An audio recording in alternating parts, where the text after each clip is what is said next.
자, 오늘 2024년 첫 주일 일부 예배에 나오신 우리 여러분들을 정말 축복하고 또 환영하고 감사드립니다.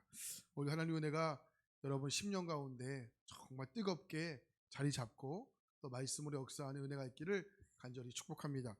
우리 먼저 인사하고 좀 말씀 듣겠습니다. 충만하시기 바랍니다. 이렇게 인사하겠습니다. 충만하시기 바랍니다. 충만하시기 바랍니다. 저희 교회 이번 1년 동안 함께 기도해야 할 표가 충만입니다. 여긴 다른 많은 것들이 내포되어 있겠죠. 성령으로 충만 또 해야 되겠고, 말씀으로도 충만해야 되겠고, 은혜와 기쁨으로도 충만해야 되겠죠. 네, 여러분 충만한 한 해 되시기를 정말 응원하고 축복합니다. 어느 목사님에게 유치원에 다니는 아이가 있었는데, 저희 이야기는 아니니까 오해하시기 마시기 바랍니다. 아이들은 항상 그 아빠랑 놀고 싶은 마음이 있지 않습니까? 그 토요일 오후 시간에 아들이 아빠에게 계속 이게 보채기 시작을 하는 거예요. 아빠, 다른 친구들의 아빠는 토요일에도 캠핑도 가고 놀러 가는데 아빠는 왜 다른 아빠들처럼 놀아주지 않으세요? 아빠도 다른 아빠들처럼 제발 놀아주세요. 이렇게 보채기를 시작을 하는 거죠.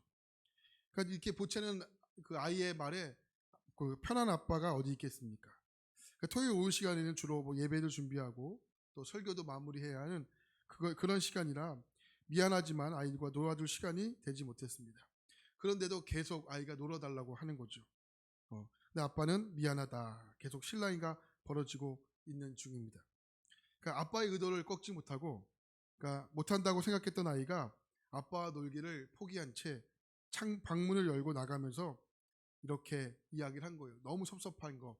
아이가 너무 섭섭했겠죠. 그러니까 아이가 섭섭해서 섭섭한 마음이 풀리지가 않은 상태에서 문을 열고 나가면서 돌아보면서 아빠에게 이렇게 이야기를 해요. 설교도 못하면서 이렇게 하고, 이렇게 아이가 이렇게 방문을 나갔다라는 거죠.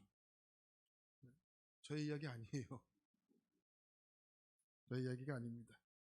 잘못된 상상은 건강에 해롭다는 것을 말씀드립니다. 여러분, 이것에 우리가 왜 모였죠? 하나님을 예배하기 위해 모였죠. 한 주간 여러분이 살면서 힘든 일들도 많이 있었고, 또 한 주간 살아가면서 여러분들이 살아갈 의지도 꺾인 채 살아가는 분들도 아마 있을 겁니다.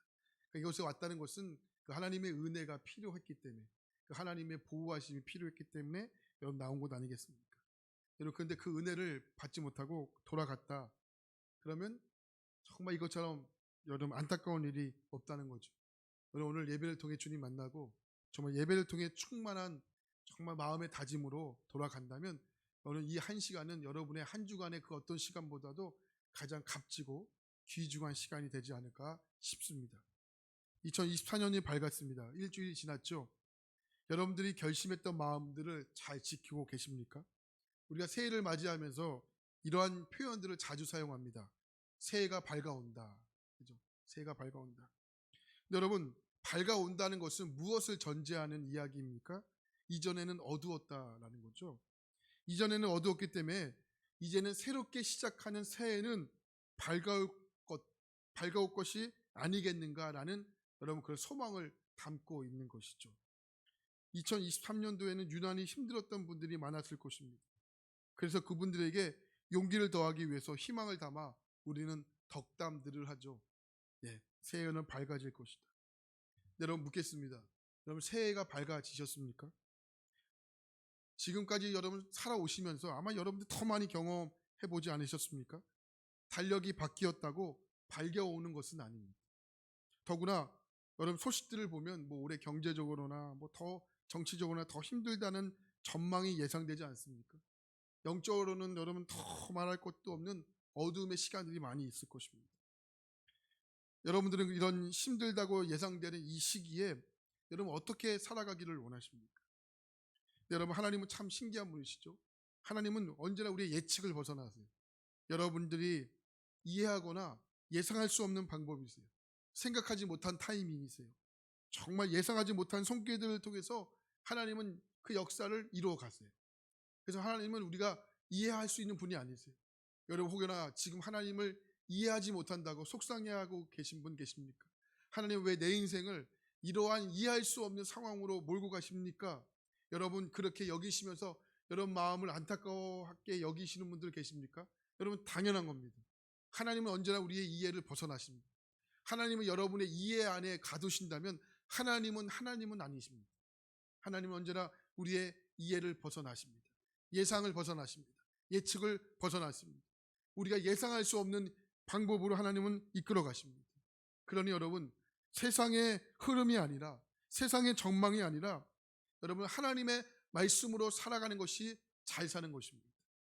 그래서 여러분, 오늘 우리에게 필요한 것이 있다면 달력이 하나 넘겨갔다고 밝아오는 것이 아니고, 여러분 인생 가운데 밝음을 나가기 위해서는 하나님을 신뢰하시기 바랍니다. 하나님 믿고 따라가는 겁니다. 그것이 우리의 인생의 밝음으로 나아가는 것입니다. 저는 올해 한 해 여러분들에게 한 가지를 제안 드리고 싶습니다. 그 제안은 2024년 한 해는 그 어느 한 해보다 하나님께만 집중하는, 이런 표현이 맞을지 모르겠습니다. 하나님께만 오링하는 여러분 그런 한 해, 정말 그런 한 해가 되기를 간절히 축원드립니다.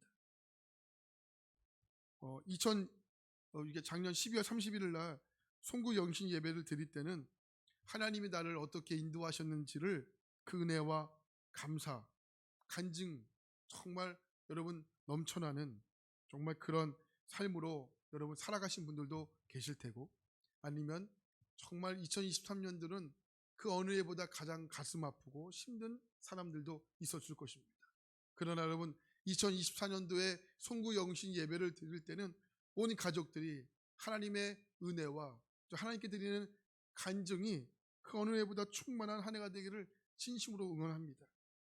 전혜린 씨가 쓴 에세이 중에 이 모든 괴로움을 또다시라는 글에 보면 나오는 내용이에요. 가끔 몹시도 피곤할 때가 되면 기대어 울고 위로받을 한 사람이 있었으면 한다. 나는 생후 한 번도 위안자를 찾지 못했다. 고독은 가슴 속에 병균으로 번식했다. 그러니까 이분에게 있어서 그 위로자를 한 번도 만나지 못했다라는 거죠. 그리고 이렇게 고백을 해요. 태어난 이후 지금까지 한 번도 위안자를 만나지 못했다. 여러분 정말 만나지 못했을까요? 아니 반드시 누군가가 위로해주고 누군가가 위안자가 되었을 것입니다. 그러나 그녀 안에 있는 이 깊은 외로움, 그 외로움이 그녀에게 있어서 태어난 이후에 한 번도 위안자를 만나지 못할 정도가 되었다라는 아픔과 상처를 이야기하는 겁니다. 오늘 우리가 함께 읽지 못했지만 오늘 말씀 6절, 10절에 보면 이렇게 고백을 해요. 시편 기자가 나의 부모님은 나를 버렸다. 또한 6절 말씀 보니까 원수들이 나를 둘러쌌다. 이렇게 표현해요. 사람들은 많이 있지만 나는 혼자고 또 나는 버림받았고 혼자 남겨졌다는 여러분 이 시편 기자의 안타까운 마음을 우리는 성경에서 발견합니다. 국어사전을 찾아보면 이 고독이라는 단어를 이렇게 표현해요. 홀로 있는 듯이 외롭고 쓸쓸함, 이렇게 이야기해요. 여러분 근데 우리는 알고 있는 것이 있어요. 혼자가 되지 않아도 시시때때로 쓸쓸하고 여러분 외로울 때가 많죠. 많은 사람들과 함께 어울리는 것 같지만 우리는 늘 외로움 속에 살아가죠. 심지어는 가장 가까운 사람들과 함께 있는다고 여겨지지만 외로움이 불쑥불쑥 나를 찾아올 때가 있습니다.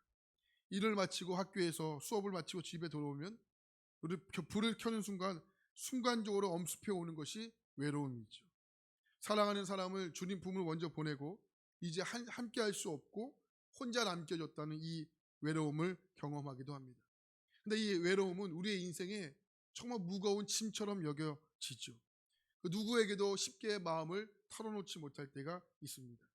때로는 누군가에게 이야기하고 싶어 전화기 수화기를 들고 주소록을 한참 찾았지만 수많은 이름들이 아무리 훑어봐도 여러분 저 사람은 안 되고 이 사람은 안 되고 한 명 한 명 이름을 지워 나가는 딱히 전화할 때가 없을 수도 있죠. 여러분 혹시 그 혼밥이라고 하는데 혼자 이렇게 먹는 식사를 잘 하십니까? 저는 너무 잘합니다. 저는 즐깁니다.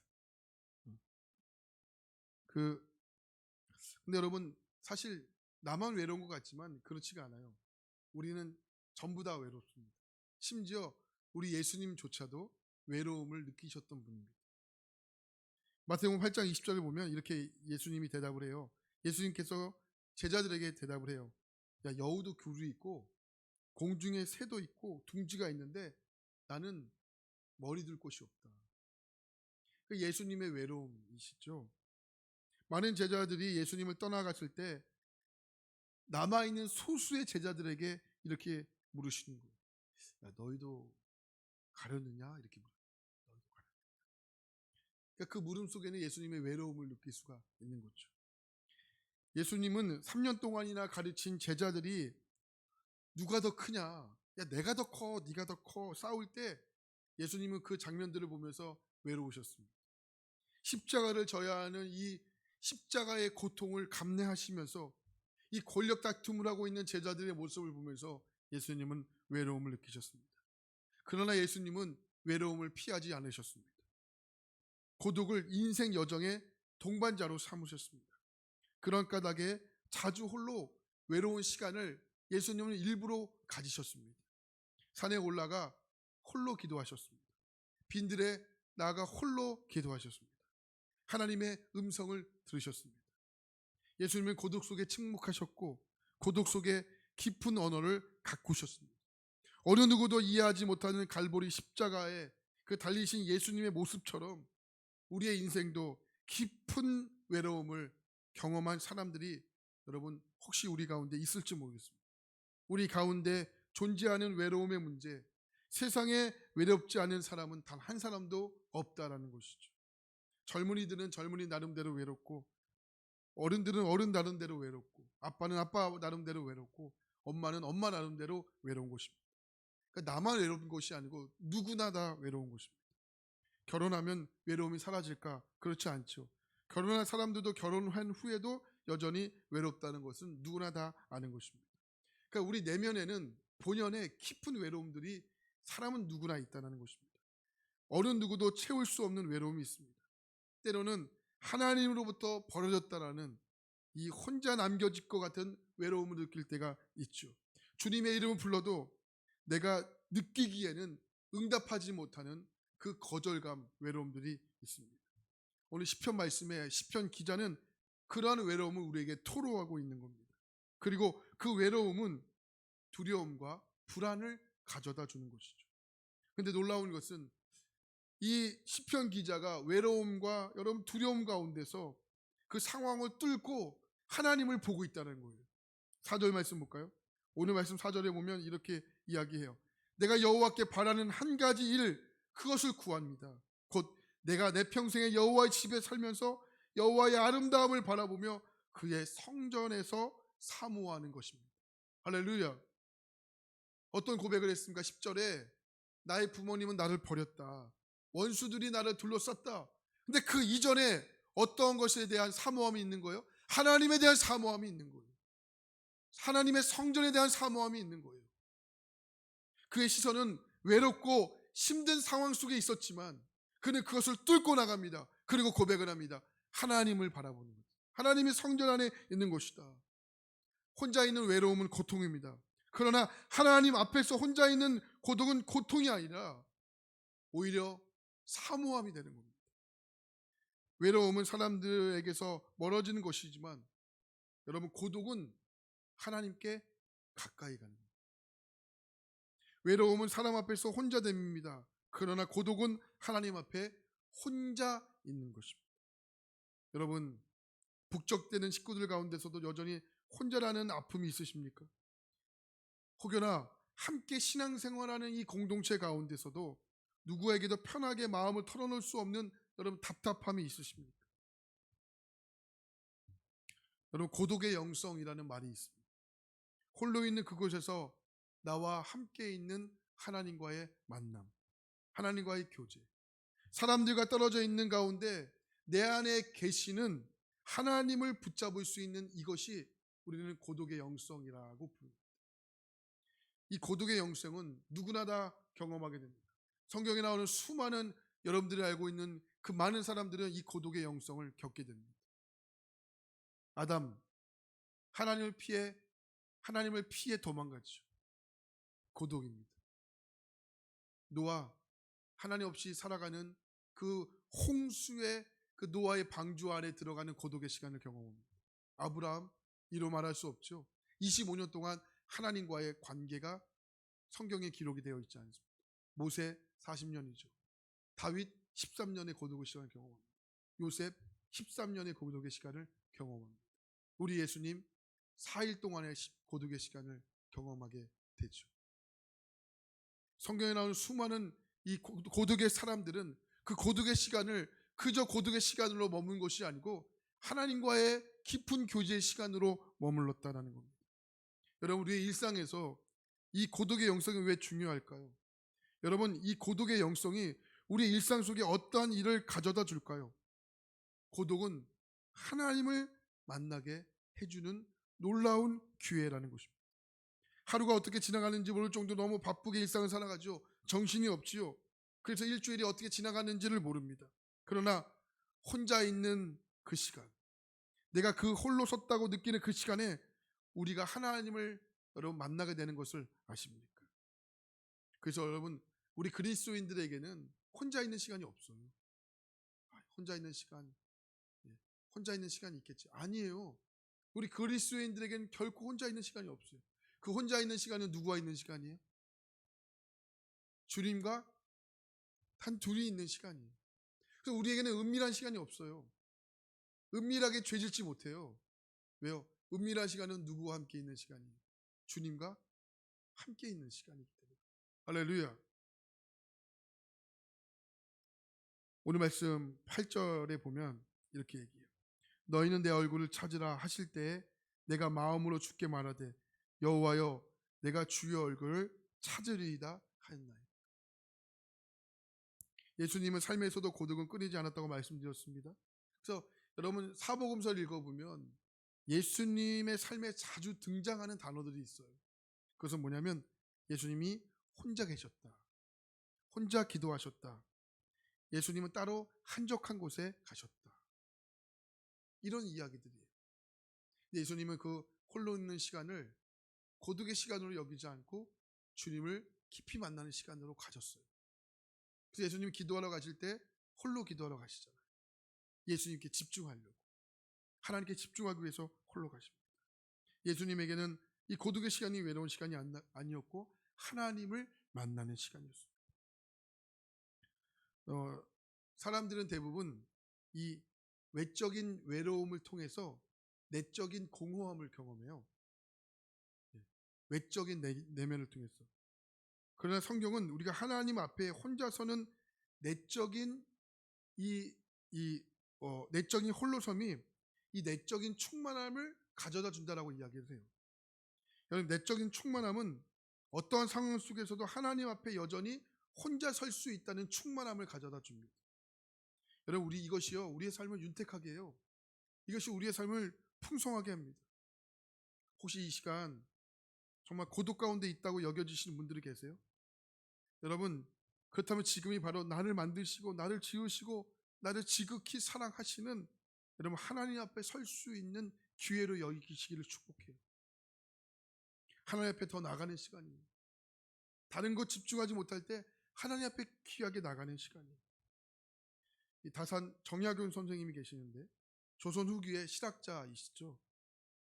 이익과 윤형원 같은 분들과 학문과 사상을 이렇게 계승하여 조선 실학의 집성을 만드신 분이신데, 이분이 신사사육 때 유배를 당하는데 그 기간이 18년이에요.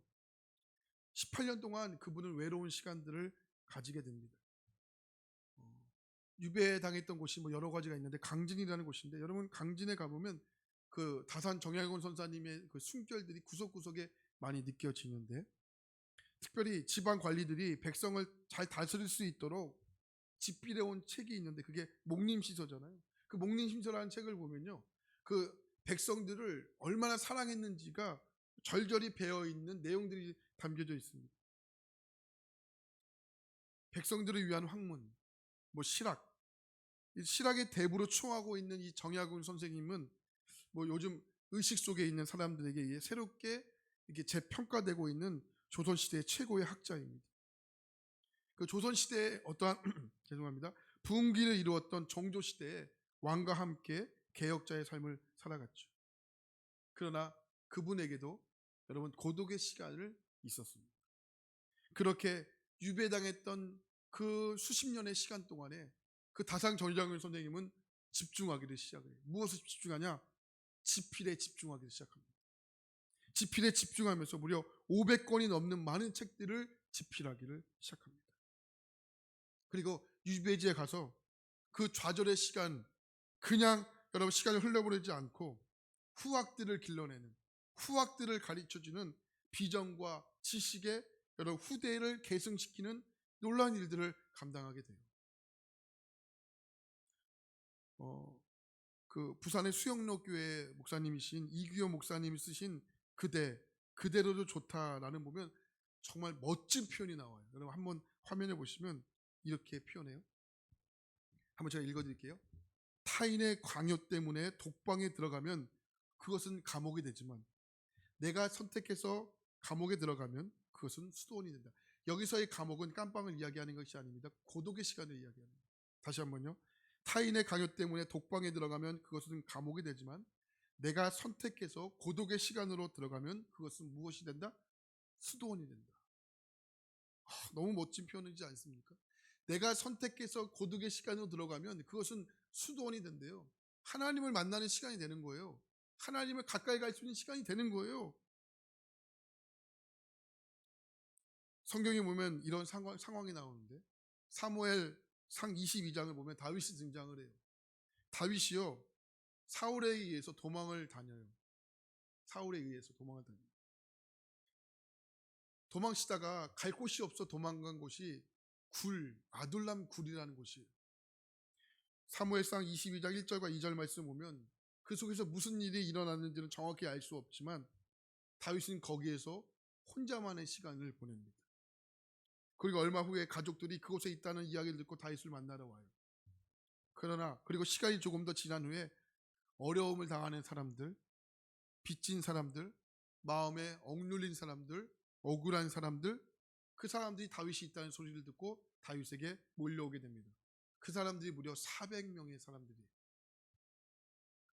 과연 굴 속에서 무슨 일이 있었기에 400명이 되는 사람들이 다윗을 만나러 왔을까? 그러나 저는 정말 궁금한 것은 400명이 되는 사람들이 다윗에게 왔다는 것이 궁금한 것이 아니고 다윗이 굴 속에 혼자 있는 시간에 어떤 기분이었고 어떤 생각을 가졌고 무엇을 했을까?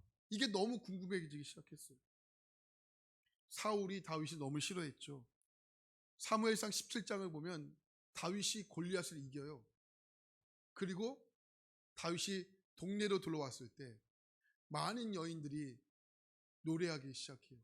뭐라고 노래하죠? 사울은 천천히고 다윗은 만만이로다. 요게 문제예요. 요게 문제. 사울은 천천히고 다윗은 만만이다. 교회에도 이런 분들이 있어요. 사울은 천천히고 다윗은 만만이다. 그냥 가만히 있으면 중간으로 갈 텐데 여인들이 외치는 거예요. 그것이 결국 다윗으로 하여금 고독의 시간으로 가지게 되는데 그것을 통해서 다윗은 이제 13년 동안 외로운 시간을 경험하게 돼요. 사랑하는 아내와도 작별 인사를 하지 못하고요. 세상 둘도 없는 정말 우정 깊은 다니엘과도 이별합니다. 다윗은 가진 것이 아무것도 없어요. 물도 없죠. 무기도 없죠. 식량도 없어요. 급작스럽게 홀로 떠났어요. 모든 것을 뒤로하고 혼자 된 다윗은 어떻게든 이 위기를 극복해야만 했습니다. 도망자의 신세로 광야를 떠돌아다니면서 우선 음식과 여러분 무기가 필요했습니다. 그래서 간 곳이 어디예요? 그래서 간 곳이 블레셋이에요. 블레셋이 누구예요? 골리앗의 고향이에요. 그러니까 다윗은 블레셋의 원수예요. 그러니까 살기 위해 가요. 근데 다윗이 거기서 무슨 역할을 하죠? 어떤 짓을 하죠? 미친 짓을 하잖아요. 막 이렇게 하잖아요. 침을 흘리면서 미친 짓 하잖아요. 문터스에 들어가서부터 분위기가 심상치 않습니다. 침을 질질 흘리고 민치척을 합니다. 그리고 그것에 빠져나와요. 그리고 간 곳이 아둘람 굴입니다. 그곳에 은둔해 있는 거예요. 과연 그 속에서 무슨 생각을 했을까? 과연 그 속에서 어떠한 마음으로 살아갔을까? 이게 너무 궁금한 거예요. 여러분 시편에 보면요, 다윗의 시편이 많이 기록이 되어 있거든요. 네, 다윗의 시편이. 근데 여러분 다윗이요, 시편은 어디서 기록하는지 아세요? 이게 굴에서 기록을 한 거예요. 믹담시라는 시가 있어요. 시편에 보면 이 믹담이 뭐냐면 뾰족한 글씨라는 뜻이에요. 뾰족한 글씨가 되기 위해서는 어떻게 했다는 거예요? 다윗이 돌을 갈았다는 거잖아요. 돌을 갈고요, 다윗이 이 외로움의 마음을 벽에다 쓴 거예요. 벽에다가. 그게 믹담시에, 성경에 보면 믹담시. 여러분 그 믹담시의 내용을 읽어보세요. 다윗이 그 믹담시의 내용을 어떻게 썼는지. 다윗이 죽겠다, 힘들다 쓸 수 있겠죠, 사람이기 때문에. 아니에요. 다윗이 그곳에서 썼던 내용은 하나님을 노래하는 내용이었다고요. 하나님을 찬양하는 내용이었다고요. 하나님을 예비하는 내용이었고 하나님을 바라보겠다는 내용이었다고요. 다윗의 인생 가운데 가장 신앙의 절정기는 그 아둘람 굴이었다고요. 고통당하는 자의 간구라는 여러분 제목이 붙여져 있는 시편 69편을 집에 가서 한번 읽어보십시오. 거기 보면 다윗이 얼마나 괴로웠는지를 이야기를 해요. 극심한 외로움을 경험했다고 이야기해요. 양식도 동인하고 무기도 별 소용이 없고 자기를 받아줄 나라도 없고, 그 외로움을 이야기하지만 결론은 하나님을 노래하는 이야기예요. 하나님을 노래하는 이야기. 실제로 굴에 들어가서 다니엘을 보면 여러분 다윗을 보면 실제로 굴에 들어가서 지었다라는 57편을 보면 5절 말씀에 이렇게 이야기해요. 하나님이시여 주는 하늘 위에 높이 들리시며 주의 영광이 온 세계 위에 높아지기를 원합니다. 하나님이여 내 마음이 확정되고 확정되어 싸우니 내가 노래하고 내가 하나님을 찬송합니다. 이게 시편 57편이에요. 아니 어떻게 그 속에서 하나님을 노래할 수 있는 거예요? 내 마음이 찹찹하고 외로운 가운데서 고독을 느끼는 가운데서 어떻게 하나님을 노래할 수 있는 거예요? 어떻게 노래할 수 있습니까? 그러면서 57편의 7절에 이렇게 고백을 해요. 하나님 내 마음이 확정되고 확정되었사오니. 우리가 부르는 노래 있잖아요. 내 영혼이 확정되고 확정되었사오니. 여러분 그 노래는요, 내용을 알면 함부로 부를 수 있는 노래가 아니에요. 근데 우리는 이 노래 아무 감흥 없이 부르잖아요. 이건 아무 감흥 없이 부를 수 있는 노래가 아니에요. 다윗의 심정을 안다면 여러분 이거는 가슴 저리게 불러야 될 찬양이라고요. 내 마음이 확정되고 확정되었사오니. 뭐예요? 하나님 내 마음이요 하나님께 두기로 결정한다는 거예요. 외로움과 고독의 시간이 있었지만 그것보다 중요한 게 누구예요? 하나님이시라는 거예요. 할렐루야. 여러분의 인생 가운데 저는 여러분의 사정을 쉽게 이야기할 수 없지만 이 앞에서, 그러나 확실하게 이야기할 수 있는 것은 뭐냐? 여러분이 당하고 있는 상황과 환경이 아무리 클지라도 하나님보다 크지 않다는 거예요. 하나님보다 결코 크지 않다는 거예요. 여러분 그것 때문에 여러분 죽고 망했다면 우리 예수님 십자가에 지지 않으셨다는 거예요. 우리 예수님 십자가보다 크신 것은 없다는 거예요. 우리 예수님 십자가보다 암보다 우리 예수님 십자가가 더 크고요. 여러분 당하고 있는 외로움과 고독의 시간보다 우리 예수님의 십자가가 더 크다는 거예요. 여러분 동의하십니까? 그것을 인정하는 사람만이 하나님을 노래할 수 있는 거예요. 그것을 인정하지 못하면 하나님 앞에서 나와서도 여러분 여전히 무거운 짐 가운데 여기 앉을 수밖에 없는 거죠. 할렐루야. 여러분 새해가 밝았다고요? 달력 하나 넘기면 새해가 밝아온다고요? 아니에요, 아니에요. 다 여러분 80년 동안 70년 동안 60년 동안 다 경험했잖아요. 새해가 밝아오긴 뭐가 밝아옵니까? 그러나 내 마음을 하나님께 두기로 결정하는 사람들에게는 새해가 밝아오는 거예요. 할렐루야. 여러분 그런 사람들에게 하나님의 은혜가 임하는 거죠. 하나님만이 도우신다는 사실을 심오하게 경험했던 사람들, 그 사람들에게 이 외로움과 고독의 시간은 결코 여러분 하나님을 인정하고 하나님을 영광을 찬양할 수 있는 시간, 여러분 변하게 될 줄 믿습니다. 어려움을 당하는 사람, 빚을 진 사람, 그리고 마음의 억눌림을 가진 사람 다윗에게 몰려왔습니다.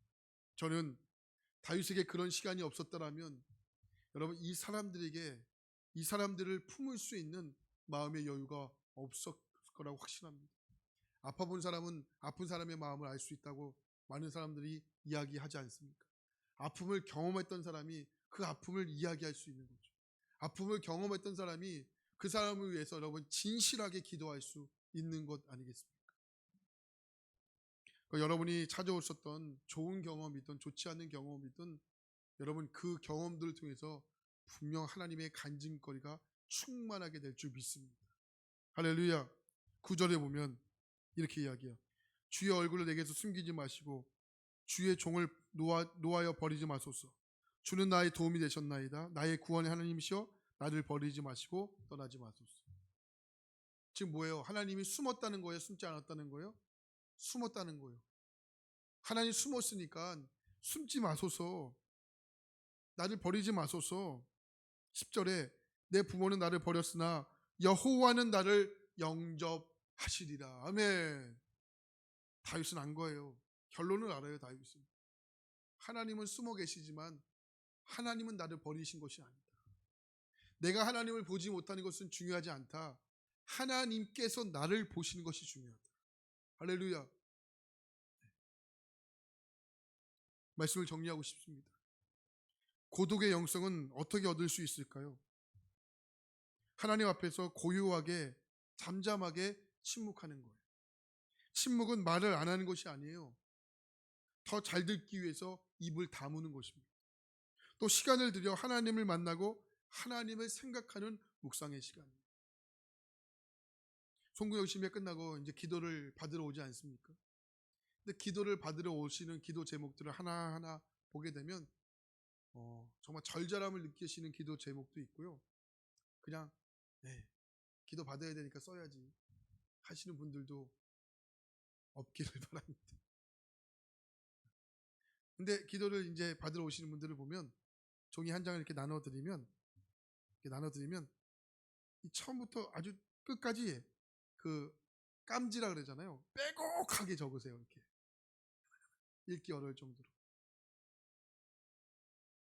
그런 분들이 있는 반면에 또 글씨를 작게 썼는데 그곳에서 절절함을 느끼시는 분들도 계세요. 시편 기자는 고독 가운데 하나님을 만났습니다. 하나님 고독을 통해 하나님을 의존하는 훈련을 반드시 시키십니다. 하나님의 자녀에게는 이 고독의 시간이 반드시 필요합니다. 성경에서는 그 시간을 광야라고 이야기해요. 광야는 하나님의 도움 없이는 살아갈 수 없는 시간입니다. 광야를 통해서 이스라엘 백성들이 홍해를 경험했죠. 광야를 통해서 이스라엘 백성들이 만나와 메추라기를 경험했죠. 밤날을 통해서 이스라엘 백성들이 반석의 물을 경험했죠. 이건 하나님이 아니고서는 결코 행할 수 없는 일이에요. 그 광야를 통과해서 이스라엘 백성들은 가나안 땅에 들어갔죠. 근데 이스라엘 백성들이 가나안 땅에 들어가서도 광야에서 하나님, 그 기적의 하나님을 늘 바랬어요. 근데 아니에요. 광야의 시간을 통과하면 가나안 시간에는 나를 통해 하나님을 증명하는 시간입니다. 그래서 여러분 죄송해요. 초신자들과 예수를 얼마 믿지 않는 사람들에게는 여러분 홍해의 사건들은 일어납니다. 왜요? 그래야 믿으니까. 그러나 죄송해요. 우리가 신앙생활을 해왔던 연륜이 있으신 분들에게는 홍해를 바라는 기적은 올바른 기도가 아닙니다. 올바른 기도 아닙니다. 뭐 일어날 수 있겠죠. 여러분 가운데 일어나기를 진심으로 바랍니다.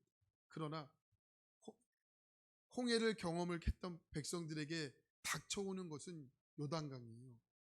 여러분 홍해와 요단강의 기적이 다른 거 아시죠? 홍해는 뭐예요? 하나님이 갈라지는 것을 보고 들어갔어요. 그래야 믿으니까. 근데 요단강은 어떻게 됐죠? 갈라지는 것을 보고 들어갔나요? 아니에요. 하나님이 꼭대기까지 내 키보다 훨씬 높아요. 물이 찼다라고 기록이 되어 있어요. 들어가면 죽어요. 하나님 뭐라고 하세요? 들어가래요. 들어가래요. 물을 밟으래요. 물을 밟으니까 어떻게 돼요? 물이 달라지죠. 달라요. 하나님의 은혜를 경험하던 자들에게 이제 우리에게 요구되는 것은 순종이라. 순종해야 요단강은 열려지는 거예요. 요단강이 열려져. 아직도 여러분 홍해를 붙잡고 있으면 이게 열려집니까? 아직도 홍해를 붙잡고 있으면 열어져요? 아니에요. 하나님의 자녀에게는 홍해의 기적은 이것은 아니라고요. 저는 여러분들이 우리 홍해의 기적은 우리가 세례라고 이야기하죠. 그러니까 세례를 받으면 이미 홍해는 건너온 거예요. 저는 오늘 여러분 가운데 오늘 기도 제목이 아직도 홍해에 머물러 있는 분들이 계시다면 그건 뭐예요? 애굽이 좋다는 거잖아요. 세상이 좋다는 거잖아요. 여러분 홍해의 기적에 머물러 있는 분들이 계시다면 이제 하나님이 여러분들에게 요구하시는 그 요단강 앞에 서 있는 여러분 가운데 먼저 요단강 물을 발로 밟는 그런 놀라운 순종의 한 해가 되기를 진심으로 축복합니다. 그리고 2024년 송구 영신 예배를 드릴 때는 여러분의 기도 제목 가운데 이런 간증과 여러분 이런 은혜들이 풍성한 한 해가 되기를 진심으로 바라요. 할렐루야. 여러분이 갖고 있는 어려움 쉽게 이야기할 수 없지만 그것보다 주님보다 크지 않습니다. 그러니까 여러분 그 모든 것을 때문에 포기하거나 뒤로 가지 않기를 바랍니다. 여러분 주어진 일상 속에서 하나님의 도우심을 경험할 수 있는 은혜가 되기를 간절히 바랍니다. 여러분 2024년 한 가지 더 제안을 드리지만 여러분의 신앙이 머리만 커지는 괴물들이 아니고 가슴이 커지는 따뜻한 신앙들이 되길 바랍니다. 여러분 가슴이 뜨거워지기 위해서는 이거 언제 경험하는 거예요? 주일날 경험 못해요. 주일날 하나님 말씀 듣는 거예요. 듣고 이 머리에서 듣는 하나님 말씀이 요 가슴으로 내려가는 게 언제예요? 그게 일상이에요. 일상. 월요일부터 여러분 토요일까지 여러분의 삶에 무단히 펼쳐지게 되는 일상이 여러분의 가슴을 뜨겁게 하는 거예요. 근데 하나님 말씀 들었으면 이것을 살기 위해서 무단히 노력하고 애써야 되는데 그런 애씀이 없어요. 그런 무단히 여러분 승리하기 위한 하나님 말씀의 순종이 없어요. 그럼 뭐가 돼요?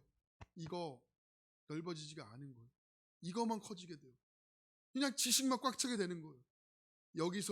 여기에 내려가는 것은 주일날 경험하는 거 아니에요.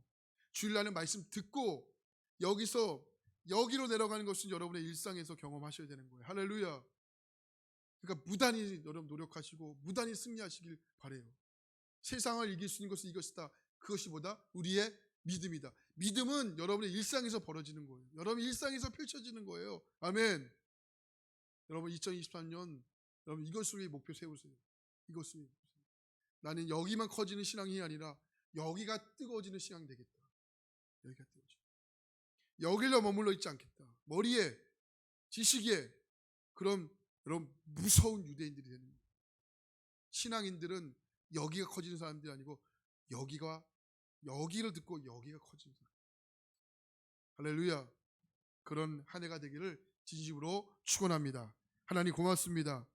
하나님 오늘 하나님의 훈련 캠프 고독의 시간, 광야의 시간 하나님 2024년도에 새해가 밝았지만 여전히 우리에게 들려오는 소식은 경제적으로도 어렵고 또 정치적으로도 혼란스럽다 이야기들을 많이 합니다. 하나님 달력을 뜯는다고 밝아오는 것이 아니고 하나님 우리가 하나님 앞에 신뢰하고 하나님을 절대로 신뢰했을 때 우리의 삶은 밝아지도록 나아가는 것입니다. 하나님 우리의 신앙인으로서 세상에서 이런 삶을 살아가기를 원합니다. 2024년도에는 다른 무엇보다 다른 것에 목표를 두지 않고 하나님 말씀 앞에 순종하며 살아가기를 진심으로 원하고 하나님 승리하기를 원합니다. 주여 성령으로 기름 부어주시고 함께하여 주셔서 우리 사랑하는 귀한 자녀들 가운데 이런 은혜로 살아가도록 충만하게 도와주옵소서. 포기하지 않고 뒤로 돌아보지 않고 주어진 일상 속에서 하나님의 도우심을 구하며 승리하는 삶을 살아가도록 도와주시옵소서. 예수님의 이름으로 기도합니다. 아멘.